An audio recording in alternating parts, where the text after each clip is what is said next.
Part 1. More on why honor loses in our modern culture. In modern culture, the concept of honor is relegated to a staple of fantasy and organizations like Navy SEALs. We would be hostile to the value of honor if you judged people against standards of honor in their daily lives. Also, honor is less prized than other values like compassion, creativity, and happiness in our society. Part of the negative perception of honor may come from its masculine and military origins, but it is much more than that. Human culture has shifted dramatically over the last century or two, which has changed everything. Author Warren Farrell, who has written extensively on the evolution of male and female roles and relationships in society, distinguished between stage 1 roles and stage 2 goals in marriage. Farrell noted that traditional marriage was a survival strategy for couples, families, and children. For about 95% of human history, ordinary people didn't give a damn about finding soulmates. They wanted a partner in the battle against the hardships and catastrophes of daily life.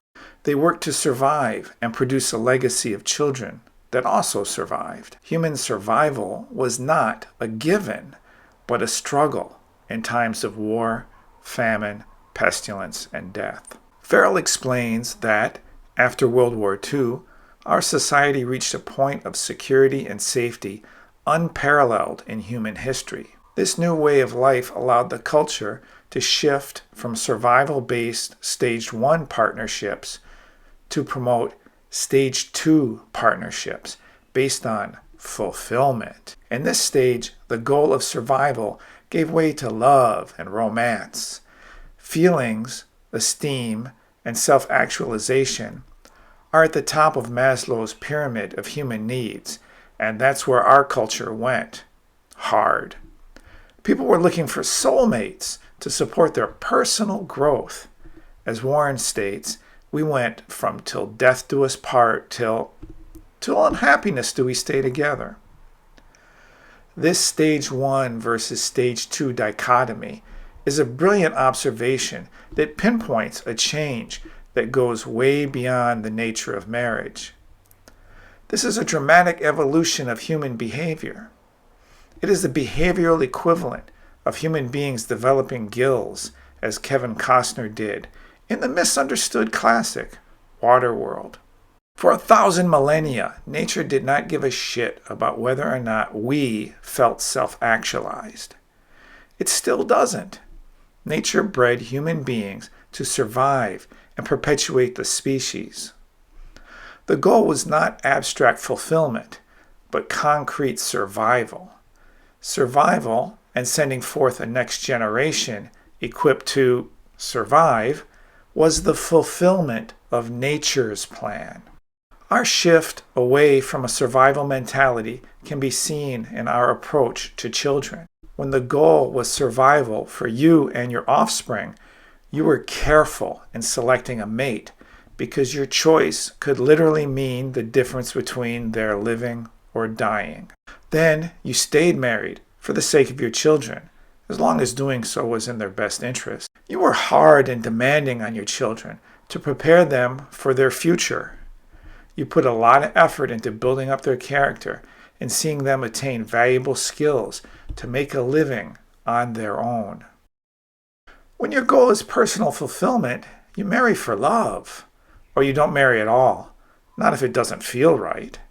You discard suitable life partners and disrupt your kid's childhood because you two have grown apart. And since your emphasis on personal fulfillment applies to your children, you are not hard and demanding with them. Instead, you're indulgent and overprotective. The change in priorities from survival to self-actualization is why honor loses to compassion in a national referendum for our core value. When the wolves are at the door, honor values are more important in a partner than finding someone who really listens without judging. But when we think the wolves are extinct, we set honor values aside in our quest for personal fulfillment. Part 2, finding balance and equilibrium, the sweet spot. So, is this shift in priorities from survival to self-actualization a good thing? Well, there are two problems with Maslow's hierarchy of human needs. First, it is expressed as a hierarchy, conveying that the upper tiers are superior, where you want to be. Therefore, the foundational tiers are inferior stepping stones to be used and left behind. Second, the hierarchy does not consider how needs are met. Suppose one person reaches their potential by curing cancer patients, and another person does so by writing pretentious and esoteric poetry 99.9% of people don't read or understand. Are these things the same? Tragically, our culture has internalized these destructive aspects of Maslow's work. It has encouraged an unbalanced society where a useless moron with a political science degree is considered superior to a first-rate carpenter with a high school diploma who builds houses for others. So let's shift our model from a pyramid hierarchy to a continuum, which promotes balance and common sense. 100% survivability would be brutal and ruthless. There have been historical eras where human beings have been reduced to mere animal survival. But as civilization advanced, we could focus on the finer things in life, including meaning and self-development. Socrates said, "An unexamined life is not worth living." Yet, there is a danger in living a hyper-examined life with a singular focus on feelings, esteem, and self-actualization. If you go 100% to that extreme, you risk narcissism, become useless, performative rather than substantive, and you lose the instinct for self-preservation. The term narcissism comes from the Greek myth about Narcissus, a beautiful young man who saw his reflection in a pool of water. He became so enchanted by himself that he could focus on nothing else, and finally withered and died. Often, the secret in life is to find equilibrium between forces that seem in opposition. Even things that seem opposites are often integrated in some way. For example, you might think fear and courage are only opposites, but to be brave is to overcome fear. Fear and courage are integrated and interactive. This insight is the principle of complementary opposites, where ideas, actions, or forces seem in opposition, but are complementary aspects of a balanced system or relationship. When you prioritize survival over self-actualization, or vice versa, you are sorting by two assumptions in opposition. Stage 1 culture assumes that survival is precarious and must be attained through diligence and sacrifice, not leaving things to chance. The wolves may not be at the door, but they sure as hell are in the woods. When you prioritize Stage 2 self-actualization, by definition, you operate under the assumption that physical and economic safety is already assured. There are no wolves in your vicinity. Your focus can be on things that are more abstract and philosophical. But if you tweak the underlying assumptions, you can integrate the two goals. When you construct a house, you don't have to choose between the foundation and the building it supports. But you do have to recognize the foundation comes first. The house cannot stand independent of the foundation. Physical and economic security and personal integrity come first and are never left behind. But the better you secure and maintain those things, the more time and energy you have for personal growth and development. Personal growth and development can give you more survival skills and make your existence more meaningful. So you are even more invested in staying alive. Also, a single activity can check both boxes. For example, martial arts are self-development on several levels, but they also increase survivability. Integration achieved. Here's the continuum again, but with the middle part filled in, showing where someone would be if they are at a better place between the two extremes.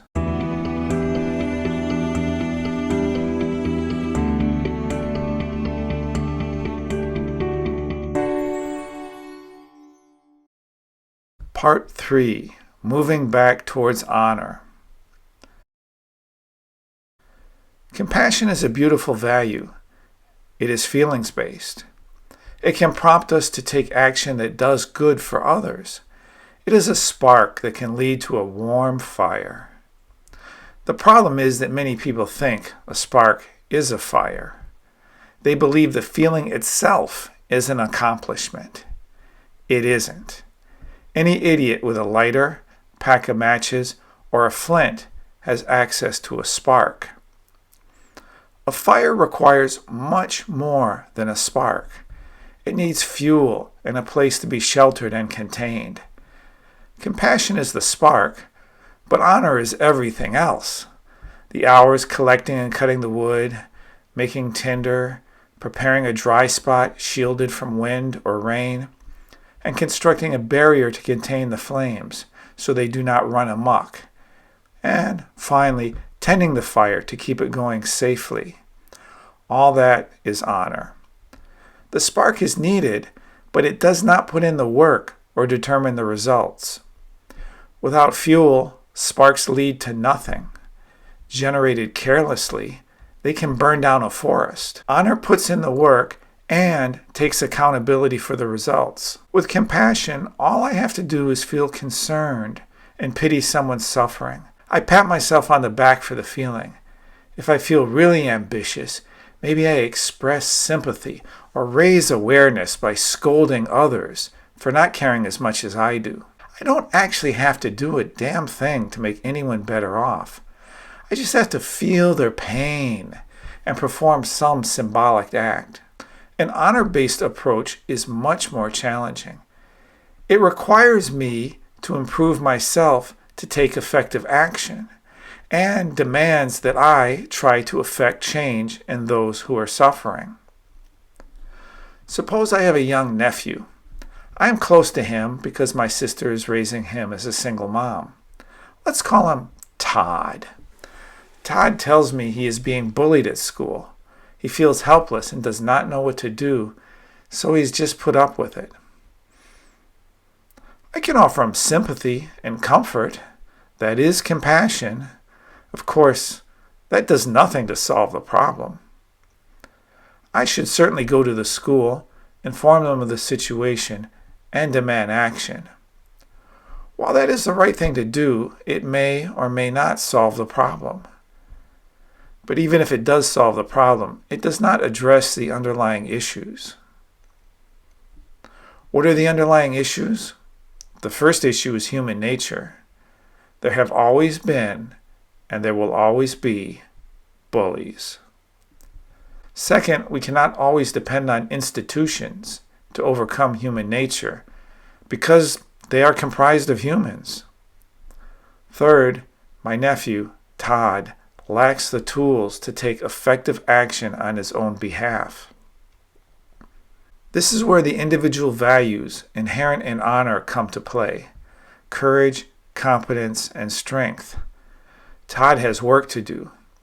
Of course, he needs support and structure, but he will have to put in the work to take responsibility for his own well-being. Isn't that blaming the victim, making Todd responsible for his own safety, you ask? My goodness, sorry to be mean, but that is a profoundly silly, feelings-based question. Here are two crucial points. First, responsibility is not about blame. Write that 100 times to make sure it sinks in. Responsibility is a compound word that literally means the ability to respond. We must give Todd the ability to respond to circumstances in ways that increase his safety. Second, the nature of responsibility is mutual, not conditional.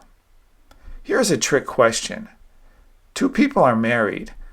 What percentage of responsibility does each person have for being a good spouse and making the marriage work?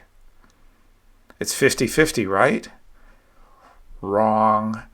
Both people are 100% responsible for doing their part to make things work, as long as they intend to stay married. The marriage itself is definitely conditional, but doing your part while married is not. Your responsibility does not relieve me of my responsibility, regardless of whether you meet it or not. In the scenario with Todd, there are 3 groups to look at. There are the other students, and they are obliged to behave decently, not to bully. The school, which has a duty to keep students safe, but also Todd, who has a responsibility to respond to circumstances effectively. These 3 obligations are independent of each other. Each party is 100% accountable for fulfilling its roles in this scenario. So no, it is not blaming the victim to help Todd become more effective at keeping safe.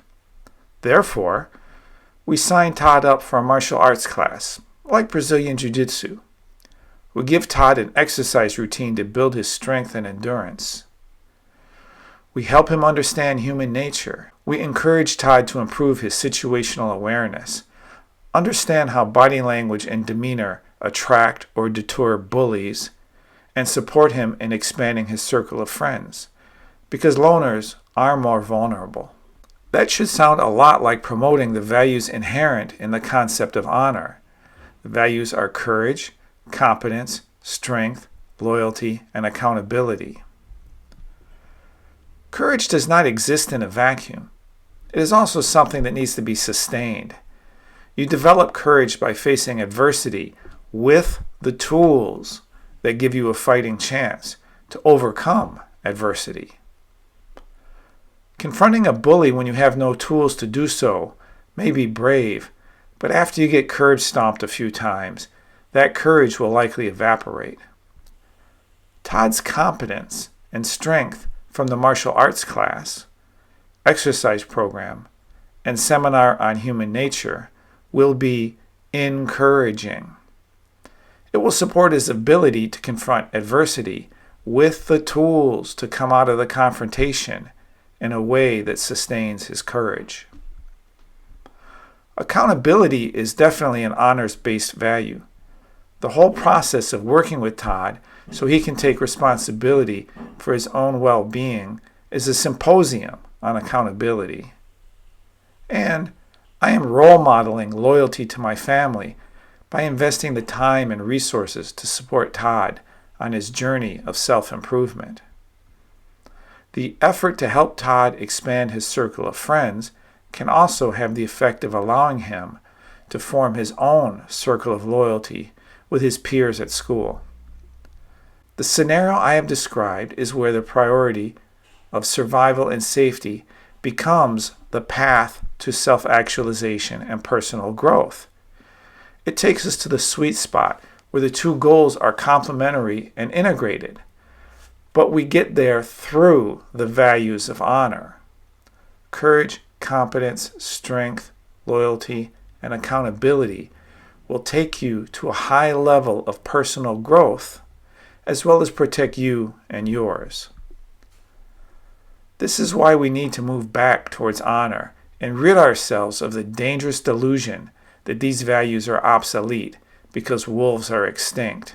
Wolves are never, ever extinct. We are wolves. Not only is there danger outside our door, but there's danger inside the house and within ourselves. But that is a topic for another time. There is another dangerous delusion to address as well. The idea that feelings and intentions have virtue outside of the results they produce. Honor is a results-based form of morality, not inferior to feelings-based values, any more than the foundation is inferior to the house it supports. Thank you for your time. I hope to see you again in the Circle of Honor.